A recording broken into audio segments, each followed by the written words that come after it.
Hello guys, నేను మీ Vishnu AK wide wish. ఇక్కడ ఇది ఒక ఇంట్రడక్షన్ వీడియో, దానిలో పెద్ద ఏం లేదులే. మీకు 4-5 పాయింట్లు చెప్తా. నేను ముందైతే ఎడిటింగ్ నాకు రాదు. ఊకే ఎడిటింగ్ చేసి అట్లా పెడుతుంటా. ఇది ఎడిటింగ్ కూడా ఒక పెట్టినంత వీడియో. సెకండ్, నాకు పైసలు రావాలి. బెట్టింగ్ యాప్ వచ్చి పక్క ప్రమోట్ చేస్తారు. ఈడ బెట్టింగ్ యాప్ ప్రమోట్ చేస్తాడు చూడాలని చెప్పి చూడకుండా ఉండాలి, చూడాలి. మూడోది, నేను వారానికి 2 షార్ట్ వీడియోలు అన్నా, లేకపోతే 1 లాంగ్ వీడియో వస్తుంది. లేకుంటే నేను చచ్చిపోయాను అనుకోరు.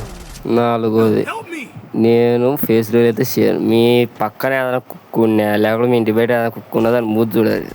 నా ఏం పేపర్ మీద రాసి ఇస్తుంది, దాని మూతి బాగుంటుంది నాకంటే. ఇంకా ఇదో పాయింట్ ఏం లేదులే, బాగుంటుంది. ఊరికే చూస్తున్నాను. నేను బూతులే మాట్లాడేది. నాకు యూట్యూబ్తో ఎట్లా డబ్బులేం రావు నాకు తెలుసు. అది అందుకు నేను బూతులో మాట్లాడి వీడియోలు పెడుతుంటా. ఓకే బాయ్, సరే వీడియో టైం అయిపోయింది.